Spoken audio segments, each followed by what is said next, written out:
চৰাইদেউত বগাহটিত পৰিণত পানী যোগান আঁচনি সোণাৰীত আঁচুৰ প্ৰতিবাদ চৰকাৰে জনহিতাৰ্থে গ্ৰহণ কৰা আঁচনিবোৰ যেন এতিয়া ফুটুকাৰ ফেনত পৰিণত হৈছে যাৰ বাবে এতিয়া এই আঁচনিৰ সুফল লাভ কৰিবলৈ সক্ষম হোৱা নাই জনসাধাৰণ ইয়াৰ উৎকৃষ্ট উদাহৰণ চৰাইদেউ জিলাৰ পানী যোগান আঁচনিসমূহ বিগত চৰকাৰৰ দিনতেই নিৰ্মাণ হোৱা পানী যোগান আঁচনিসমূহৰ বহু আঁচনি আজিলৈকে মুকলি নকৰিলে বিভাগীয় কৰ্তৃপক্ষই যাৰ ফলত নিৰ্মাণ সম্পূৰ্ণ হোৱাৰ পাছতো এটুপাল বিশুদ্ধ পানী লাভৰ পৰা বঞ্চিত হৈছে জিলাখনৰ বিভিন্ন অঞ্চলৰ জনসাধাৰণ অতি পৰিতাপৰ কথা যে এই পানী যোগান আঁচনি আজিলৈকে মুকলি নকৰাত হাবি জংঘলেৰে আৱৰি থকাৰ উপৰিও আঁচনিখনৰ ফিল্টাৰ পানী টেংকি ঘৰ আদি জহি খহি যোৱা পৰিলক্ষিত হৈছে ইয়াৰ পৰিপ্ৰেক্ষিতত অতি শীঘ্ৰে এই আঁচনিখন ৰাইজৰ হিতাৰ্থে মুকলি কৰিবলৈ আহ্বান জনাইছে সদৌ চৰাইদেউ জিলাৰ ছাত্ৰ সন্থাই আনহাতে জিলাখনত অনাময় আৰু স্বচ্ছ ভাৰত আঁচনিত সংঘটিত দুৰ্নীতিৰ উচ্চ পৰ্যায়ৰ তদন্ত কৰা আৰু চৰাইদেউ জিলাবাসীক বিশুদ্ধ খোৱাপানী যোগানৰ দাবীত যোৱাকালি সোণাৰীত এক অৱস্থান ধৰ্মঘট কাৰ্যসূচী পালন কৰে সদৌ চৰাইদেউ জিলা ছাত্ৰ সন্থাৰ উদ্যোগত সোণাৰীত অৱস্থান ধৰ্মঘট কাৰ্যসূচী পালন কৰে জিলাখনৰ 10খনকৈ আঞ্চলিক ছাত্ৰ সন্থাই নিউজ ডেস্ক খবৰ 24x7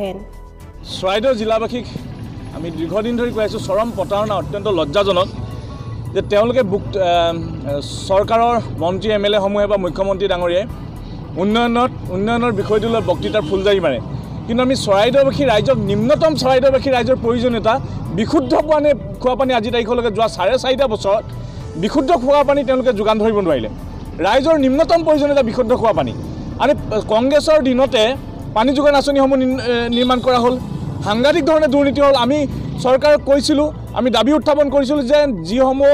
পানী যোগান আঁচনি কেন্দ্ৰ আছে নিৰ্মাণত যি দুৰ্নীতি সংঘটিত হৈছে সেই দুৰ্নীতিসমূহৰ ওপৰত উচ্চ পৰ্যায়ত তদন্ত হ'ব লাগে তদন্ত নহ'ল আজি চৰাইদেউ জিলাখনৰ আমি যদি প্ৰত্যেকটো পানী যোগান কেন্দ্ৰলৈ যাওঁ যদি চাওঁ আজি মামৰা সমষ্টি সোণাৰী সমষ্টি দুটা সমষ্টি আছে আজি দুইটা সমষ্টিতে আমাৰ শিলিখাগুৰি মাউতগাঁও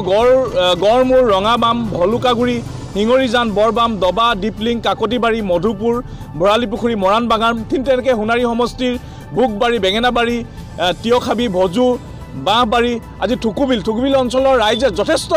অসুবিধাত থাকে তেওঁলোকে নদীৰ পানী খাবলগীয়া হয় নদীৰ পানী তুলি খাবলগীয়া হয় সেই অৱস্থা ৰাইজৰ হৈ আছে গতিকে আপুনি যদি চাই আজি মামৰা সমষ্টি ৰাজগড় আৰু মধুপুৰ সেই পইচাবোৰ কেতিয়াবা ওলালে আজি যোৱা কিছুদিন আগত এই দুটা পানী যোগান কেন্দ্ৰ নিৰ্মাণৰ কাৰণে পইচা উলিয়াই সেইবিলাক খাই পেলালে বুলি ক'লে ভুল নহয় কিন্তু এতিয়া আজিৰ তাৰিখলৈকে কিন্তু ৰাইজে বিশুদ্ধ খোৱাপানী যোগান নাপালে গতিকে এই বিষয়বোৰ কেতিয়া চৰাইদেউ জিলাবাসী ৰাইজে বিশুদ্ধ খোৱাপানী পাব এইটো আমি মুখ্যমন্ত্ৰী ডাঙৰীয়ালৈ আমাৰ প্ৰশ্ন ঠিক সমান্তৰালভাৱে অনাময় আঁচনি চলি আছে অনাময় আঁচনিৰ নামত সাংঘাতিক দুৰ্নীতি অনাময় আঁচনি আজি চৰকাৰী তালিকাত নাম আছে কিন্তু সেই মানুহৰ যাৰ নাম আছে সেই মানুহৰ কিন্তু লেট্ৰিন বনোৱা নহয় ঠিক তেনেকৈ লেট্ৰিনসমূহ যেনেদৰে নিৰ্মাণ কৰিব লাগে নিম্ন মানদণ্ডৰ হৈছে গতিকে অনাময় আঁচনিটো ৰূপায়ণ কৰোঁতে সাংঘাতিক ধৰণৰ দুৰ্নীতি হৈছে সমান্তৰালভাৱে স্বচ্ছ ভাৰতৰ নামত চৰাইদেউ জিলাত স্বচ্ছ ভাৰতৰ নামত হোৰ্ডিং লগোৱাৰ নামত প্ৰচাৰ নমোৱাৰ নামত লাখ টকাৰ দুৰ্নীতি হৈছে গতিকে স্বচ্ছ ভাৰতৰ নামত কিবা হৈছে নেকি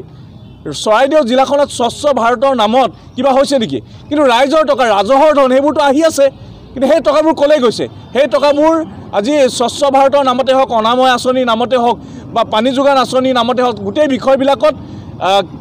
বিষয়া কৰ্মচাৰী আৰু ঠিকাদাৰে মিলি লাখ টকা ধন আত্মসাৎ কৰি আছে অকল এইকেইটা বিভাগতে নহয় চৰাইদেউ জিলাৰ সমগ্ৰ বিভাগত চৰাইদেউ জিলাৰ চৰকাৰী সমগ্ৰ বিভাগত অকল দুৰ্নীতিকে তেওঁলোকে প্ৰাধান্য দিয়া আৰু বাকী কামবোৰ বাদ দিলে আৰু এই বিষয়বিলাকত যেনে আমি চৰাইদেউ জিলা ছাত্ৰ সন্থাই আমি দীৰ্ঘদিন ধৰি দাবী উত্থাপন কৰি আছোঁ দুৰ্নীতি হৈছে বিষয়াসমূহ দুৰ্নীতিত জড়িত ঠিকাদাৰসমূহ দুৰ্নীতিত জড়িত উচ্চ পৰ্যায়ৰ তদন্ত হ'ব লাগে কিয় তদন্ত নহয় মন্ত্ৰী এম এল এবিলাকত জড়িত হৈ আছে নেকি গতিকে আমি মুখ্যমন্ত্ৰী ডাঙৰীয়াক আমি প্ৰশ্ন উত্থাপন কৰিছোঁ যদি অতি শীঘ্ৰে অহা 15 দিনৰ ভিতৰত উচ্চ পৰ্যায়ৰ তদন্ত হ'ব লাগে আৰু ৰাইজে জানিব লাগে যিসকল দোষী সেই দোষীসকলক শাস্তি প্ৰদান কৰিব লাগে আৰু যদি তদন্ত নহয় তেতিয়াহ'লে আমি সদৌ চৰাইদেউ জিলা ছাত্ৰ সন্থাই ব্যাপক গণ আন্দোলন গঢ়ি তুলিম আৰু চৰাইদেউ জিলাৰ প্ৰত্যেকটো চৰকাৰী বিভাগৰ বিৰুদ্ধে ব্যাপক গণ আন্দোলন গঢ়ি তোলা হ'ব